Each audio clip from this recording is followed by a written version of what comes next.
Women have been giving birth for centuries, so it's a pretty natural experience, right? Wrong. I'm Stephanie King, professional doula, childbirth educator, and the creator of the My Essential Birth course, the online childbirth education course that's helping women everywhere confidently achieve their best birth. Today's culture would have us think that birth should be treated like an illness or an emergency, and that most of us need other people telling us what's best for our bodies because we aren't the experts. So sit tight, because if you're tuning into this podcast, you'll probably start to believe in your body, your intuition, and find yourself empowered and confident to do what it takes to have the birth of your dreams. If you like listening to me take you through these weekly topics step by step, then you're going to love the My Essential Birth course. Make sure that you're subscribed to the podcast, and definitely head over to myessentialbirth.com for the free downloads mentioned right here in these episodes, and to join the birth course and community full of pregnant moms just like you. I have to add a disclaimer that I am not a medical professional and I cannot provide medical advice. All of the information expressed in this podcast are based off of personal, professional, and educational experiences and are my own opinions. Please work with a provider you trust for medical advice during your pregnancy and birth. This week's reviewer of the week is Rachel Madraga, and she says, a must listen for expecting mamas. I have been listening to this podcast for the last few months and have fallen in love. I've listened to many other birth education podcasts, but this one is my favorite. I'm a pediatric and perinatal chiropractor in Fort Wayne, Indiana, and I recommend it to all my mamas. I love how Stephanie voices her unbiased opinion and explains that moms have many alternative options during the perinatal period. I am not currently pregnant or trying, but I can't wait to start the birth course once I am. Thank you, Stephanie, for all you do. I learn something new each episode. Much love, Dr. Rachel. Thank you so much, Dr. Rachel, for reaching out and for leaving that review.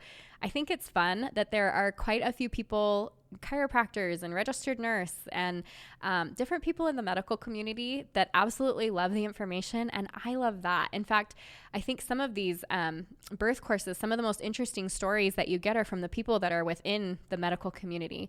I especially love listening to the registered nurses who are like, oh, I see exactly what happens in the hospitals for births, and I don't want that.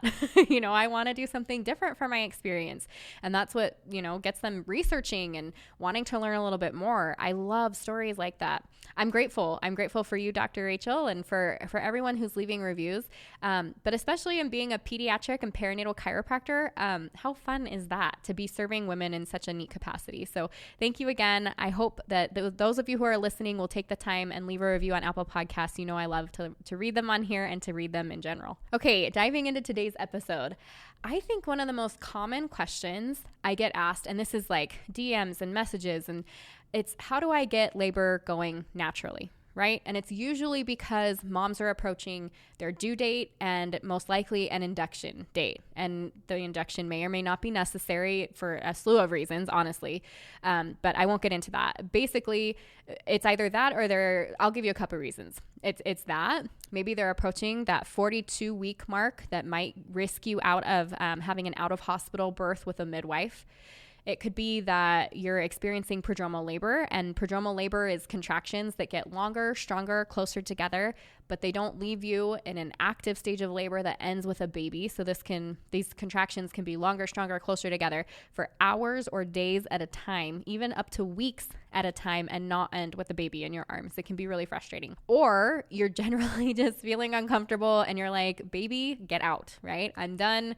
Here's your eviction slip. Like, it is time for you to get out. I need my body back. All of these are valid reasons. There's no bad reason for you to come and say, hey, how do I get my body to get moving and get this induction going? The main one I want to focus on today, though, is curb walking. And curb walking can help this process. Now, I'm going to go over a ton of other things too, but just the special attention on curb walking just for fun. Obviously, there are natural means, there's medical means. I'm going to go over all those. But before I jump into the episode, if you haven't already, I want to remind you that you can download the 3 free daily exercise guide right there on myessentialbirth.com. Totally free. You go to the website, put in your name and email. I'll send you the entire download. It gives you pictures and all the description as to why you should do it, how you do it, how often you do it.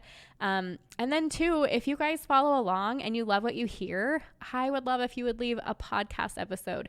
You rate and review it on Apple Podcasts, and it helps other moms just like you find valuable information on this podcast. And honestly, it helps to collectively change the birth world for the better. And that's what we're out to do. Okay, so what is curb walking? I mean, pretty self-explanatory, right? But literally it's what it sounds like. So you're going to walk with, say that you're walking down the street and your left foot is on the curb, your right foot is going to end up in the gutter, and you're just going to walk uneven. Left foot on the curb, right foot in the gutter. Left foot on the curb, right foot in the gutter. And just keep doing that. You're going to go down the road one way, and then you're going to turn around and you're going to come back the other way. So I've also seen it done like where a mom is wearing like a high heel on one and a flat shoe on the other. You're going to have more balance issues. Maybe if you have a curb, it's probably best. But it can be done inside too. I mean, whatever you need to do, especially weather permitting, right? It can be done walking up and down the stairs. So even if you're using a stair and just like tiny back and forth between the wall and your banister, wall to banister, the point is that you're kind of getting that baby shaken up a little bit. And I don't mean like shaken up. I mean like we want that we want that baby to be rocking in the pelvis, right? We want them to get some space in that area. So obviously it's going to help position for birth, and it's going to add pressure to the cervix. And I think this is one of those things, like when women come to me and they're like, I'm looking to start labor. I want to get contractions going. This is an easy thing that you can do to either speed up or start labor. So if you are one of those women that has prodromal labor, then this can be something that can continue that labor for you. So let me walk you through some of the benefits. Curb walking allows the pelvis to open and helps baby's head to put pressure on the cervix.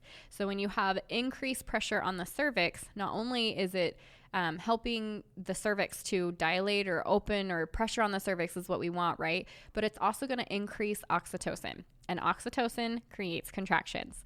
So if you're using this to try and get some contractions going, which truly walking in general can help facilitate that, then this is going to be really great for you.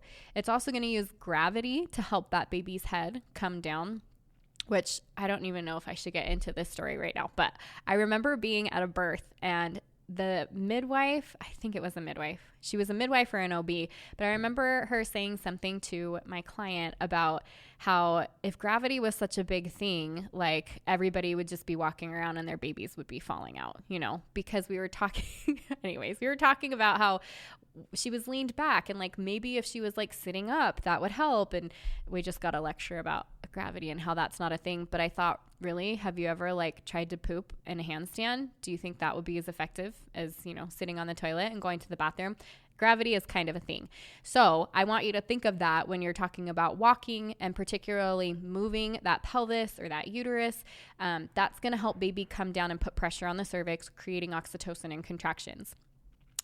There's a reason that unmedicated women are so active during labor. So this is, honestly, if a mom does not have medication during labor and she's experiencing contractions, what's she going to be doing? Moving.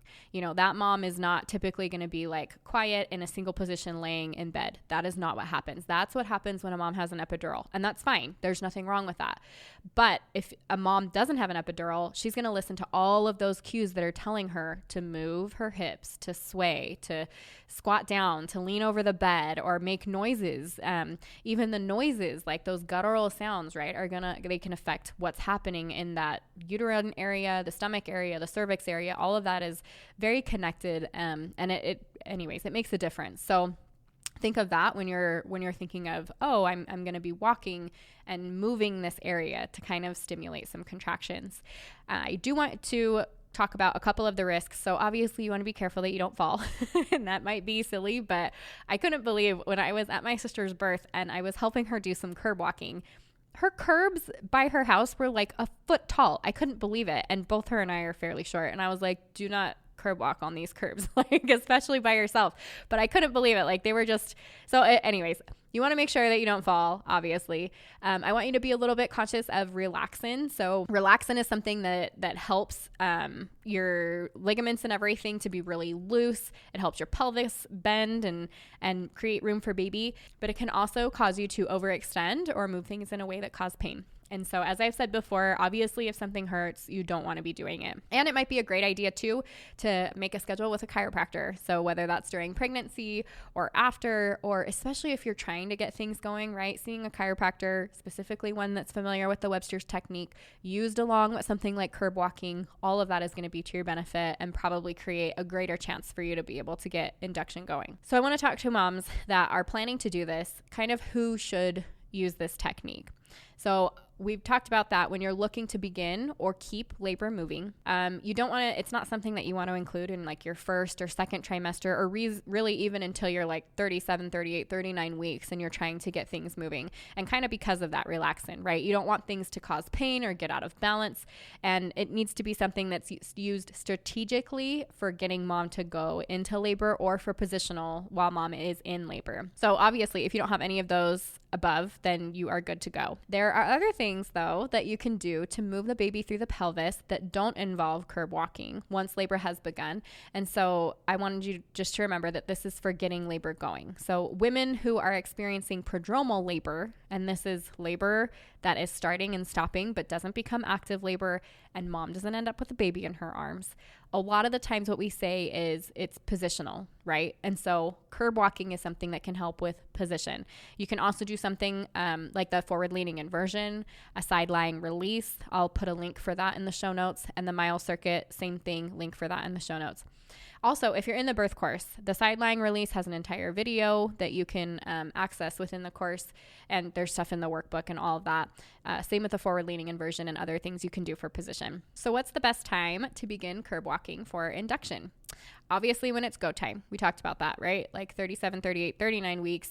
Coming up to an induction, need to get things moving. Maybe you're closer to the 42-week mark. You're trying to get things going so that you've got to be able to still stay with that out-of-hospital midwife. If you're experiencing prodromal labor, if you're facing an induction and you want to get things moving, so you obviously need to be safe about that. Again, I am not a medical provider and I can't provide medical advice. So you know your status as a pregnant mom. It's something that you can discuss with your provider as well. And I think all of that is really good conversation to have before jumping into like, let's get this baby out. Make sure that you are in a safe space to be able to do that. If you are using walking to keep labor going, so that was all the stuff you do if you are not trying to keep things going. But in the case of like prodromal labor, and I did mention that just a little bit, or early labor, walking in general is excellent. It stimulates contractions. It keeps things going. It's something that we tell you to do in early labor.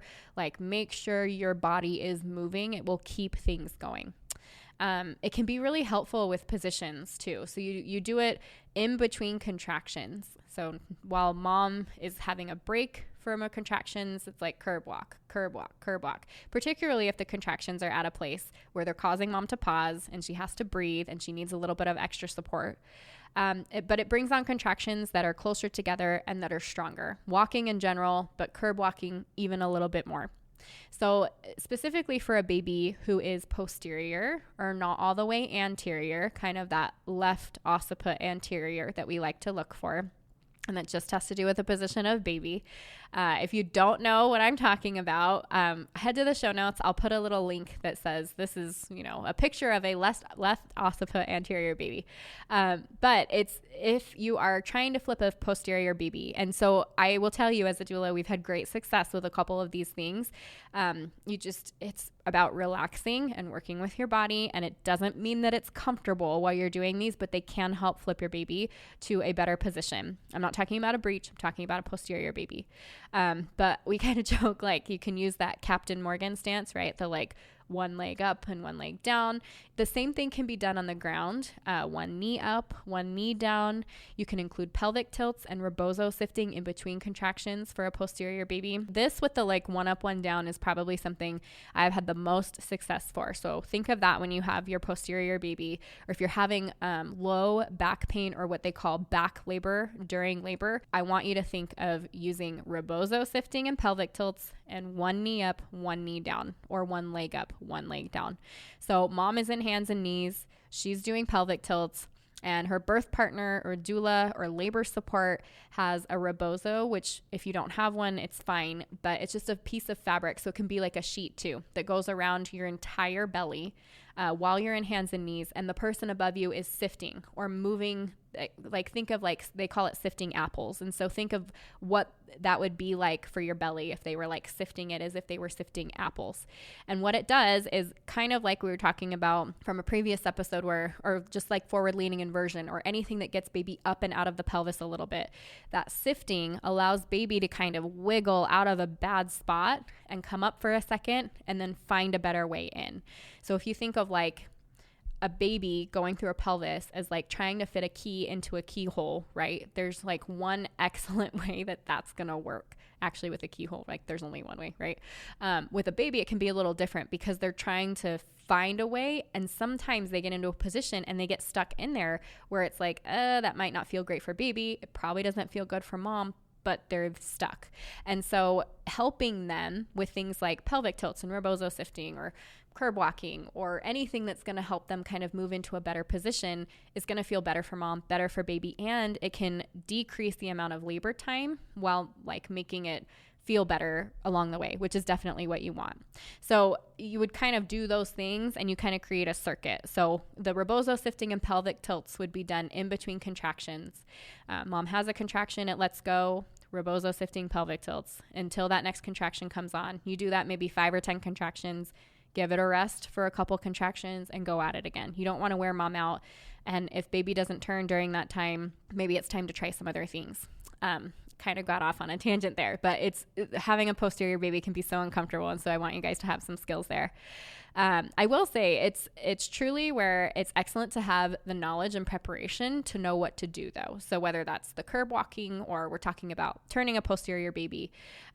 Also, these things are really great to include a doula or other birth support that can remind you and encourage you to do these things together with your birth partner and to help make sure that you're doing them correctly, because if you're trying some of these things and you're maybe not skilled or doing them in the wrong way, then it might not help at all, or it might make it a little less comfortable. So knowing some of those skills, which obviously, guys, if you take the birth course, all that information is in there. It's going to train you and your birth partner. But even still, maybe you don't have that, but you do have some birth support, whether that's a doula or your birth assistants, or you're at an out-of-hospital birth and their birth assistants or the midwife.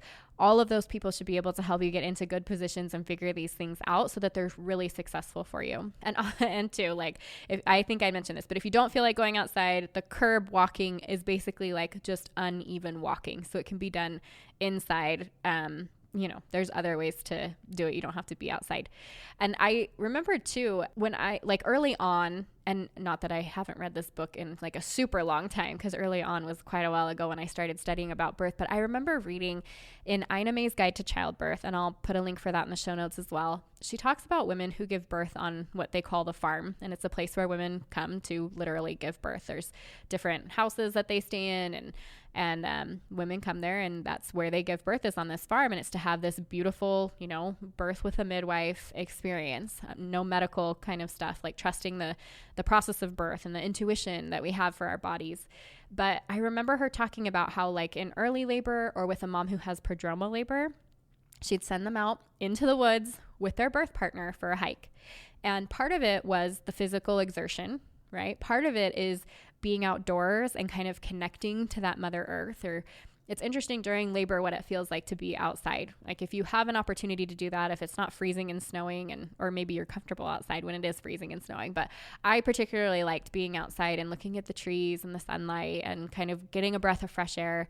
There's something about that. Just you're in labor, and I mean, I know that sounds probably like woo-woo, right? Like connecting to Mother Earth, but it's a thing. Also, that unevenness of hiking. Like it wasn't just like, go take a walk in the woods. It was, I want you to do some hiking. Like get one leg up higher than the other and then do it again and again and again. And even going down the same way, like go down uneven. So it's that time alone and working together and talking with the birth partner and moving your body. All of that gets birth going. And so if you're trying to think of ways to like, you know, some of it has to do not just with our physical state, but what's going on in our minds. And I think a lot of what can, and you guys heard me talk about this with Angie Miller, actually, when we were talking about like her home, she's a home birth midwife, and what she's noticed about, you know, women gestating longer and babies being a little more comfortable inside because the outside world is scary a little bit. So I think that there's some mental work that has to happen too. And I think too, when you're coming up to an induction, there's probably a little bit of fear that's going on. It's like, how do I get this baby out now so I don't have to do X, Y, Z? And so working through some of that, you know, using positive affirmations and some other things, I think all of that could be really important. And I'll kind of get into it in just a minute because I do want to take time right now and tell you what some other techniques are, because curb walking is excellent. And I gave you some ideas for posterior babies, but there are some other things that you can do at home to help baby get moving. So, and I'll also talk about the medical stuff at the end, but I like to give you all the natural things first because really, if your body is ready, these things are very effective. And so nipple stimulation is another natural way that you can increase oxytocin levels. So after a baby is born and they are put to the breast and they attach onto that nipple, what they're doing is stimulating, and the stimulation does a couple of things. It creates oxytocin, and oxytocin is excellent because it creates contractions. It's also considered the love hormone, so it helps connect you to your baby, but it creates contractions. And after you have your baby, you know, that's like easy time to forget, like, oh my gosh, I have my baby, I'm done. Well, almost, because you still have a placenta to deliver.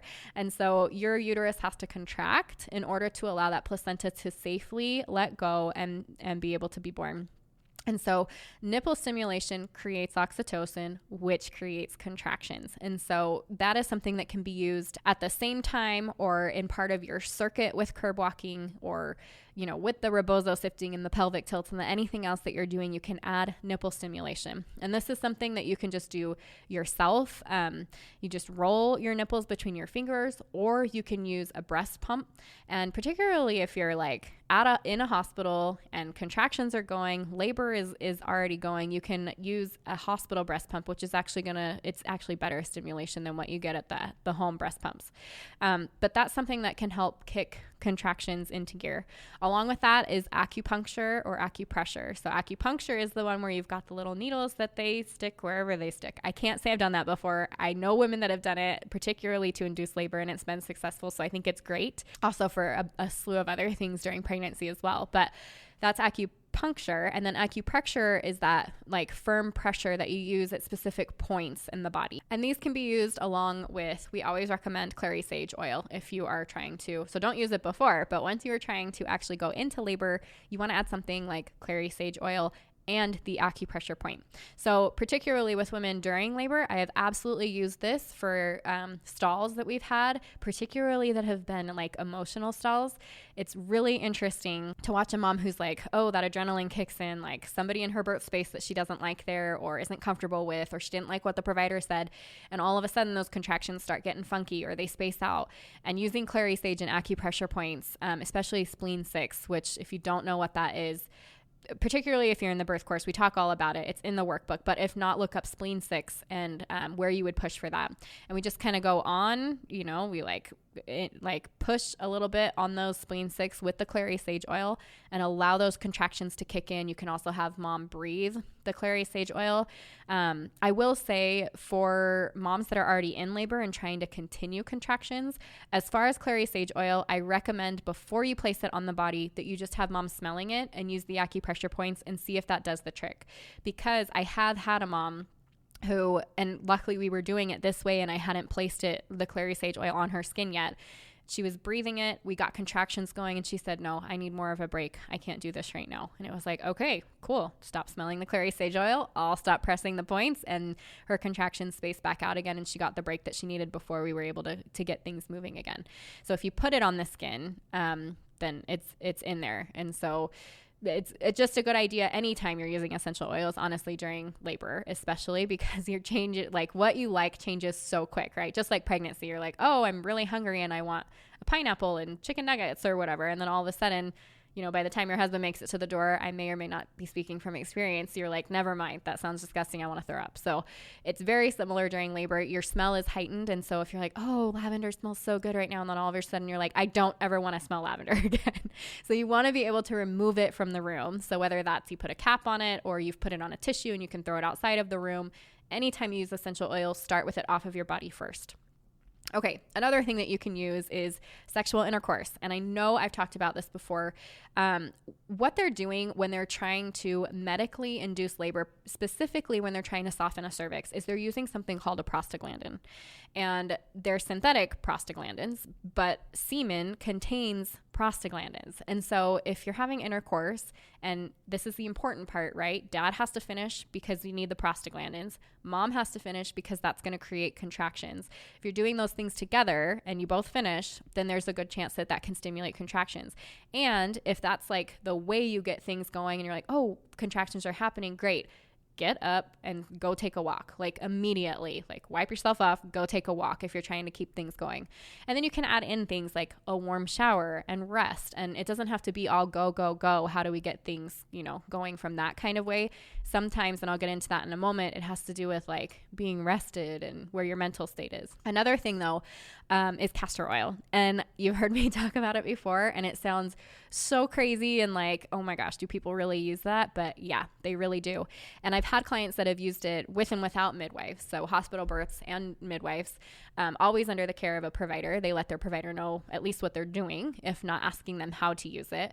But what it is it's a laxative. And so the truth is when you go into labor or as your body's preparing for labor, it's really common for you to have like labor or poops, right? Like your body clears out and makes a space for baby to come through. It gives as much space as possible for baby to go down and out. Castor oil is something that it's that natural laxative. It stimulates the bowels and that can create contractions. Another thing that you've probably heard of is dates at like 34 to 36 weeks. It has a similar effect. So it can kind of create that like laxative effect, but it wouldn't even be close to as strong as castor oil, so don't stress about that. The castor oil, though, can definitely cause some cramping, cause some diarrhea, and so that's where you want to make sure that you're staying hydrated and it's done under the care of a provider, or at least your provider knows what you're planning to do. And then obviously it's not something that you want to take straight. This is something you want to blend into a smoothie or like use a ton of pineapple juice or something that's going to cover that taste. Maybe drink it with a straw, like closing your nose. Anyways, from what I understand, I have not personally had it, but it is not delicious tasting stuff. So if you remember, like I had said, this is something that I talked about in a previous episode with Angie Miller, who's a home birth midwife. And so if you're interested in listening in there, is episode 110, and it is safety of home birth and informed consent. I'll put it in the show notes. Obviously you can look at it on the website as well. Red raspberry leaf is another one. Red raspberry leaf tea. And so you can get this, I think it's Traditional Medicinals that has it. I'll put a link again in the show notes. But it's something that women use. It's supposed to tone the uterus. Whatever that leaf does can tone the uterus. And so it can also cause contractions. So we generally say, like for moms, okay, don't use it before 36 weeks. But I also know moms who have used it the entire pregnancy because they like the taste. It's not caffeinated. It's just an herbal tea. And it's good for him. So if that works for you, I always say like, well, try a cup. And if it's causing cramping or you have contractions or anything like that, like obviously don't do it anymore or scale it back. If you're like, oh, I noticed a little bit of Braxton Hicks going on, well, have a half cup tomorrow and, see if that makes a difference or not. So obviously another one that just on the like more natural side of things that you can use. And then there's herbal remedies. I won't get into all those, but there's different herbs and tinctures that you can use that can also get things moving. Here's some of the other stuff that maybe we don't think about when we're talking about induction of labor. And that is talking to your baby. So like I had mentioned before, there's a lot of stress that can be involved when you're feeling like I need to induce for whatever reason. And so talking to your baby in a really calming manner. Plus, I think it just helps you connect with your baby. So I think, and maybe I could be off on this. This is my personal experience, but with my first baby, Now, I feel like as a mom, as a woman, when you have another soul inside of your body, you can feel that. You feel the weight of that. You feel the difference of that. You feel the beauty of that, the sacredness. I didn't necessarily feel connected to my baby, especially the first time. I was like, oh, that's so cute. And I feel you move. But I remember even after he was born, and you guys have heard me share this, it wasn't like an instant connection. It wasn't easy for me. And I think some of that had to do with the birth experience, but some of it was just like, I don't know you. And so what I did do, especially with my third baby, because I was talking to him to try to make sure that he was going to move and not be breech. That was the first time I had really taken time to talk to my baby. I felt a much stronger connection. And what's neat, gosh, I will have to go and find this study, but there's a study that showed mom's brain waves and baby's brain waves after they're born match perfectly. So in other words, like whatever mom's dreaming about, or you can see like with her dreams, there's certain brain waves. I'm not saying they're having the same dreams, but they are so synced and so connected. And so I really don't believe that we give that enough of the energy and attention that it deserves. And I do believe that talking to your baby can do a lot. I think that connection in general. And so if you're worried about induction or whatever else, then obviously I'm on the spiritual side of things. Like I'm going to tell you to use prayer and things like that because I did it and I know it worked for me and I know other women it's worked for. And so there's that side of it, right? Like involving God or whatever you decide to pray to, whether it's like, the universe or whatever you're connecting with. But make sure that you're also spending time talking to your baby. There's something there about that. And then I mentioned positive affirmations. So things like, my baby will come when it's best for them to come. My body will go into labor naturally and when my baby is ready. Things like, I trust the process of birth. I trust my body and my baby. Those things rewire not only how we think, but the effect that the thoughts have on our bodies. And so that's why saying things that might be the opposite, honestly, of how we feel in this moment out loud and regularly begin to change the internal. And I think even if you just think about kind of, it might seem a little bit backwards, but if you think about who you surround yourself with, right? Like the good stuff that you have coming in. Are you around positive people? Are you listening to positive birth stories? And then how that makes you feel. It's not the opposite way. And so if you're saying those things out loud as if they've already come to fruition, your brain hears it, your body responds. And so positive affirmations are really powerful. And so along with that, because there's a lot of fear and stuff involved with induction, I'm going to attach in the show notes the Find It and Flip It exercise. And it's going to give you, it's a free PDF download. It's going to give you instructions on exactly how to identify your fears and then to move those fears into positive affirmations to literally get rid of the fear. It becomes a strength for you. I've done it. I can tell you, as dumb and it sounds like so easy that like, oh yeah, sure, that works. But I'm telling you, it is extremely powerful and can really change the way that you're feeling about your baby and your birth. And along with that is that relaxation, right? So we're talking about all these active things that you can be doing and nipple stimulation and intercourse and curb walking. But relaxation is huge. And like rest and relaxation are different things, right? I want you to rest while you relax. Relaxation is a learned technique. And I know I've mentioned this before, but they're like relaxation practice that we do within the birth course. There's a reason for that.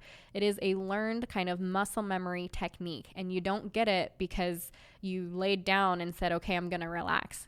There's a little bit more to it than that. And so when you're practicing relaxation, especially with your birth partner, and you're talking to your baby and you're using those positive affirmations, and now, maybe you involve that warm bath as part of your relaxation, all of that starts to help mom's body and mind and spirit relax so that possibly things can get moving and induction can happen. So it's all part of it.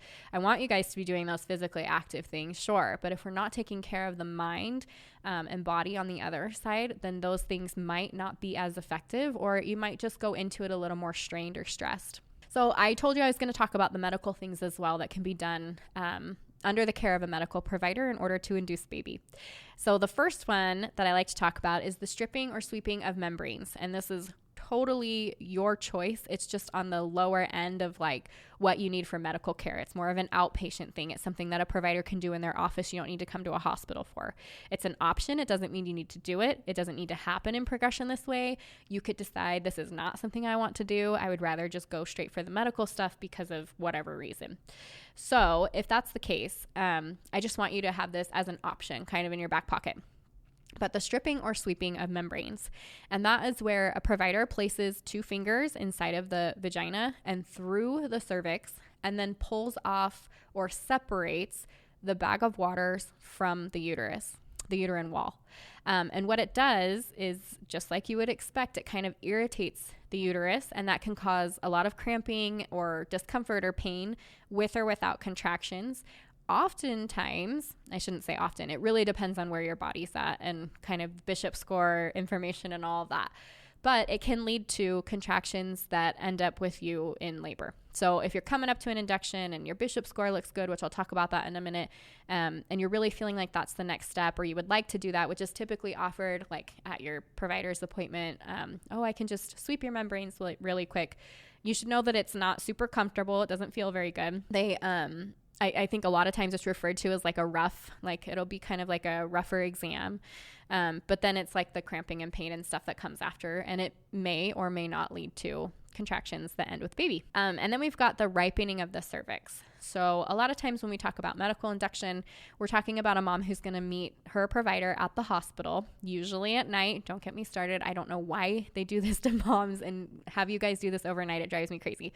But normally they will bring you in. So part of the reason that they do it is because they want the cervix to be able to ripen, and it takes a little while. So like, I get it, but then it just frustrates me at the same time, because you're going to bring her in at like 8 o'clock and the induction isn't started till 10, and then you're not going to sleep, and then she's going to like be tired in the morning when you're starting Pitocin, and it just is like, are you trying to make this successful? But I also get that like if she comes in at 8 a.m., it could take all day, and then you could be giving birth at night. Personal preference here. Okay, I am done. Off the soapbox. So the ripening of the cervix is done with either Cervidil or Cytotec. Those are for you to research on your own. I've talked about, I think, both of them on here before, but I think it's really important that you do the research on different medications that are going to be used, and so you understand how they're used. But something like Cervidil or Cytotec, which is a prostaglandin, just like we talked about the semen, it's done in the hospital for the beginning of a medical induction. It's another thing, the point of it is to soften a cervix. So when we talk about a cervix, it's like, is it ripe or not ripe? And think of a fruit. It's the same thing. Is it soft and squishy, or is it a little bit more tough and hard? You want it to be soft and squishy, because then it can efface or shorten and thin and dilate, which means to open, get a little bit wider. So they put the Cervidil or Cytotec in. It might cause cramping. It might cause contractions, and you may or may not sleep. That is just part of, the process. Another one that you could do is the rupturing of the membranes or breaking the bag of water. So this is one, you have to do what is right for you. You have to do what you're trusting feels right for you, but I want you to have all the information in order to be able to do that. If that's the only thing that is offered, and it's offered just as the very first thing to do, particularly if they haven't gone over a Bishop score and everything, I think there are probably better ways to help prep the body to be ready for labor rather than just breaking the bag of waters. Because when you do that, when you break the bag of waters, you've got an increase for infection. So you want to make sure that you decrease the vaginal exams, right? Because once we break the bag of waters, the number one risk for infection is increased vaginal exams. So the more that we have even a gloved hand pushing good bacteria from the vagina into an area it doesn't belong, like the cervix and uterus, you cause a risk for infection. So you want to have a lot less vaginal exams should you choose to do a rupturing or breaking of those membranes, the bag of waters. It might bring on contractions and it might not. So that's the tricky part. You break the bag of waters. It's the same thing during labor. A mom during labor that's told, we're just going to break the bag of waters and that baby's going to come right down. I'm pretty and then things will get moving. Sometimes that happens. Sometimes that's really true. And then sometimes it doesn't. And now mom's less comfortable. And now we've increased the risk for infection. And now we've put her on a clock. There's a lot of things that happen with each decision that we make. And so it's just really important that you have informed consent. But if you're using it to get contractions going, it may or may not bring on contractions at all. The other thing about it is it takes away that cushion during contractions, which if you were to like reach up in there, it doesn't feel like a lot, but think of just how a balloon works and just how it displaces like pressure and whatever. It works well. And when you take away just that tiny bit of cushion, it makes things a little more uncomfortable, a little trickier for mom. And then, like I had mentioned before, it's going to put mom on a clock. So that means that once the bag of waters is broken, because the risk of infection increases, they want the baby out faster, because getting baby out faster means there's less of a chance for baby to get infection. Another one is Pitocin. So Pitocin is that artificial oxytocin. Oxytocin is what creates contractions. It's a hormone within our body. So they do artificial Pitocin through an IV. The benefit of Pitocin is that it can be removed from the body or turned down like very quickly. It goes through the body very quickly. If it's causing distress for baby or it's not working well for mom, it can be turned down or turned off. So that is wonderful about Pitocin. The other thing of Pitocin is it causes contractions that come on really fast and they stay strong and then they drop off. So it's a different contraction than what comes naturally from mom's oxytocin. Whereas that is like more of, think of like a hill, right? Or a bell. Like you go up, you feel the contraction building and it gets stronger and stronger, and then it starts letting go and comes down the other side of that hill. The Pitocin contractions are a little bit different that way. They come on fast, they hit fairly hard, and then they're gone. So just remember that that's something that can happen there. Baby may or may not react well to it. If Pitocin is used as like the only thing like on its own to be able to create and to get the induction going, unless your body is ready, it's likely not to do much. So we say it's like banging on a closed door, right? So this is where it really pays to know your Bishop score. Let me explain that real quick. Banging on a closed door, okay? If your body, if you're not dilated at all and your cervix isn't effaced at all, and your cervix is still like posterior and it hasn't come forward yet because it's not ready for a baby, and you put contractions on that, that might not be super successful. It's like banging on a closed door. However, if you do a couple of things that help the body prepare, that's where, like, if you're looking for a natural way to soften a cervix, that's why we say, start dates at 34 to 36 weeks. Start doing things that are going to soften and prepare the cervix. You can have sex, or, there's other things that soften and prepare the cervix. Same with the beginning of an induction. If you know your Bishop score, for example, and there's different things that are assigned, each category is assigned different points that tell you how successful your induction is likely to be. And that's things for how soft your cervix is, how open or dilated it is, how effaced it is, where your baby is, where the position of the cervix is. All of that taken into account gives you a score. And we say a score of 8 or higher is more likely to be receptive to and have a really positive induction that doesn't have a need for a ton of interventions to get your body prepared and ready to be in labor, which will likely lead to more intervention and possibly a cesarean birth. So if your score is higher, or you have more of those things, like your cervix is effaced and it's nice and squishy and it's up front and your baby's dropped down a little bit low, all of those things are going to tell us, oh, well, if we do some of these mechanical things, the body will probably kick in and take over. But if you have to do more of those mechanical things because the body is not naturally prepared to go into labor, then you've just got an increased risk of some of these other things that create more intervention and that chance for a cesarean birth. So I think it's really important anytime you're talking induction, whether you're doing the natural methods or not, to know what your body is doing. And remember, when we're talking vaginal exams, right? Like all they really tell you is, oh, you're however many centimeters dilated. Maybe they tell you how many centimeters dilated and maybe how effaced you are. Not always. But that is not a complete picture. That doesn't tell you what position baby's in or how high or low they are, or if your cervix is up close or back, or there's a lot of things that go into it. And as I've said before, and I will say every time I talk about this because I have noticed it, and I don't have studies on this, so maybe this isn't good information, but I have to tell you because it is what I've experienced time and again, that the more ripe or effaced your cervix is, I feel the greater chance induction methods of any kind have of bringing a baby earthside with less intervention out of all of them. So there's like the score and you get 2 points for this and 2 points for that. Well, in my opinion, my personal and professional opinion, that effacement is huge when it comes to how close you are to getting things really going. So I would say absolutely ask for that number, at least in the way of the Bishop score. That is what I have noticed for women who have had really successful inductions. All right, that was kind of it. I want to recap though and go over just, I don't know, hopefully what you learned, hopefully what you're able to take away from this. I truly hope that when you guys listen to these episodes, it's something that you are like, oh, let me get my pen and paper. Like that was information enough that I want to not only remember it, but share it with my birth partner. Obviously, I'm going to encourage you to have your birth partner listening to the episodes. I keep trying to bring my husband on in hopes that you guys that do listen will enjoy, and kind of laugh along with the dads. But anyways, basically there's different reasons that a woman may want to get birth moving. That's what we talked about today. Okay. Be it a necessary induction, coming up to a due date and getting risked out of hospital care from a midwife, experiencing prodromal labor and wanting to keep things moving, and then being ready to have a baby out, right? Those are some of the main ones that we went over. I hope that you can see that curb walking can be an excellent way to help baby move into a better position as well as stimulate contractions, among with a few other natural techniques that I gave you to try. And if you're feeling like you would like to, or it's time to move into some of those more medical options, you found a list of them within this episode, as well as hopefully understanding a little bit about your Bishop score. So I hope you enjoyed this episode. I hope that you will tune in with me again next week.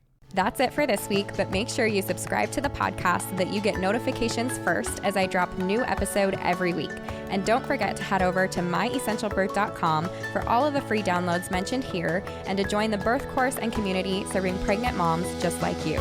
If you enjoyed this and other episodes, I would love it if you would take a few minutes to leave a review on Apple Podcasts. I read every single one and include one at the beginning of each episode. See you next week.